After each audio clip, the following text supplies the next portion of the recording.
Rainbow Six Siege has nearly 70 operators, all with their own unique abilities and loadouts they bring to the table. With all of these choices, there are bound to be some operators you should steer clear of. So in today's video, I'm going to be going over the operators in Siege that I think are heavily overrated, and I'll be going in depth on why that is. So if you want to learn a thing or two, or if you just find these videos entertaining, strap in, because this video is going to be a controversial one.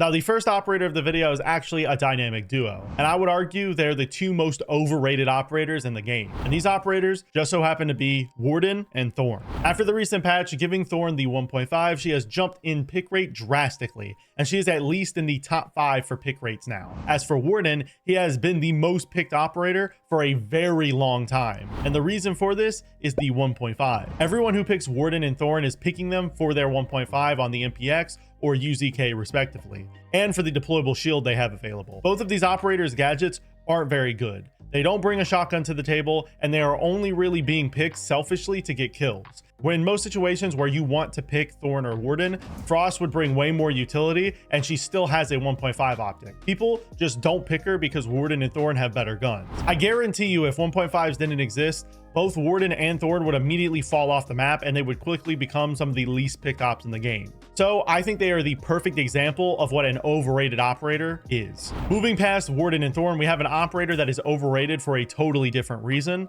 and that, my friends, is Nomad. I know Nomad making it into this video will surprise a lot of you, but hear me out. The reason I think Nomad is overrated is because her gadget doesn't do the job a lot of people think it does. A lot of players in ranked will just shoot an air jab down on a flank without a drone, and they'll just expect it to hold down the flank for them. So Nomad is overrated mainly for the fact that her air jabs aren't nearly as good as people think, and I would rather have Gridlock in majority of situations. Gridlock has EMPs, a better gadget, and the option between a secondary shotgun or the Gon 6. Grid just brings way more utility, and her gadget actually does its job. Now for the next overrated operator, we have an op a lot of you will likely be expecting.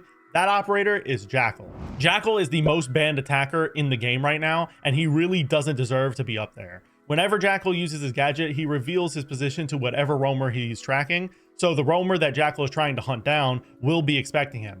Also, Jackal doesn't bring a lot of utility to his team either. He can have smoke grenades and a shotgun, but compared to Lion or Dokkaebi, this really isn't that much. I just don't see the point in picking Jackal over them due to Lion and Dokkaebi having more utility and arguably better gadgets for the roam clear. So please, stop banning Jackal and start banning Dokkaebi. I promise you, you won't regret that decision, because Dokkaebi not only can deal with the roam clear, but she can also shut down your intel gathering. As for the next operator, she is someone I have been very passionate about since release, and that, my friends, is Brava. If you've been watching my videos for a while, you know my stance on Brava, but just in case you haven't, I'll fill you in. I think Brava is terrible. In most situations, you'd be better off picking Flores or even Twitch. The reason I say this is because Brava's drones are extremely loud, meaning they will likely get shot when trying to drive them into the bomb site.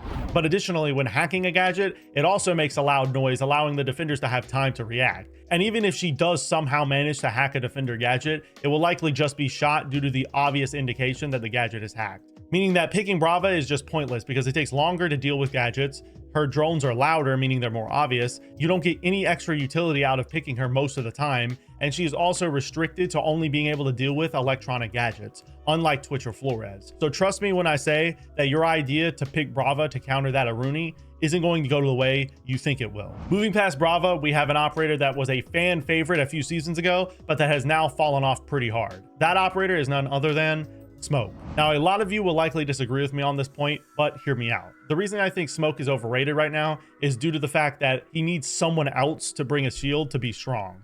Smoke is at his strongest when playing behind a deployable shield, and needing a whole other operator just to play him the same way you used to is a big drawback. Additionally, his gadget just isn't as good as most people think. Each one of his canisters only burns 10 seconds off the clock. Compare this to Goyo or even Tachanka, who has his own problems, and you'll realize that his gadget isn't really that crazy. Also, to get the most out of him, you'll want to save his canisters and use them towards the end of the round when the enemy is going for a plant, meaning that you have to stay alive throughout the whole round to get the most utility out of him. He really isn't as good as people make him out to be, especially now that his utility has been cut in half after losing the shield. Next up after Brava, we have IQ, who has somehow made it to the top 10 of attacker pick rates. The reason why I'm saying she's overrated is because IQ should be used as a niche pick to counter a team that brings a lot of intel operators like Valk or Echo. But it appears, at least according to the data, that people are picking IQ as an entry fragger since she's a 3-speed with a good gun. Please stop doing this. If you want to play an entry, pick Iana, Zofia, Zero, or even Ashe. They will give your team a way more utility, and in Iana's case, her gadget combined with her nades will help you make the aggressive plays you're likely wanting to make. But picking IQ is just a waste of time because not only does she not have good secondary gadgets, but her gadget itself also isn't that great in most situations. So, in my opinion, IQ is heavily overrated, at least when it comes to pick rate. Now, my next operator, Mozzie, is in the exact same boat as IQ. Somehow, Mozzie has made it in the top 5 on the defender pick rate chart, and there is no way he deserves to be this high. All Mozzie really brings to the table utility-wise is the ability to stop 3 drones, and he has a nitro cell in his pocket. That's it. No rotate capability, no deployable shield, no nothing. But the real reason people are picking him is for his good primary options. If you want a 1.5, pick the P10 Roni. If you want to sacrifice it for higher damage and a bigger mag, pick the Commando. And his nitro cell allows him to make plays while he's roaming. Realistically, I understand why Mozzie is being picked so much in the current meta, but he really shouldn't be anywhere close to the top 5 of defenders. There are so many operators that deserve this spot more, like Valk, Solace, or even Mew. So I don't know how he's managed to make it to the top 5, but you guys really shouldn't be picking him as much as you are. Moving past Mozzie, we have Clash. Now you may be wondering, don't most people believe Clash is a bad operator? Well, yes. But then there are the small percentage of players that decided banning her is a good idea. Please stop banning Clash. If you want to deal with Clash, bring a Thatcher, Capitao, or Zofia, but don't ban her. It's pointless. Clash is easy to counter and difficult to use correctly. Your average ranked player will not be good with her, so you don't have to worry about Clash being picked a lot anyway. And if you are banning her because you don't know who else to ban, banning Fenrir, Solace, Azami, Mira, Valk, or even Cade will be way more useful than banning Clash because she is annoying. Now for the final operator of the video, we have Alibi. Alibi was a decent operator a few seasons ago when she had a shield, a 1.5, and a shotgun. However, nowadays she only has the ladder, and despite this, her pick rate is still very high. This follows a pattern of so many other operators in this video that I've shown. That being, Alibi is an operator with a good gun, but terrible utility. So people pick her just so they can have a good gun and nothing more. Picking operators like Alibi every once in a while is fine, but if you are consistently integrating them into your lineup, you are just going to hurt your team in the long run because you'll be missing out on utility you could have potentially had if you chose someone else. Realistically, Alibi is extremely overrated. There is no reason she should be picked this much. And operators like Solace and Mute, 2 of the best operators in the game, are behind her somehow. It just doesn't make sense to me. Stop picking Alibi and start running operators that actually bring utility for your team.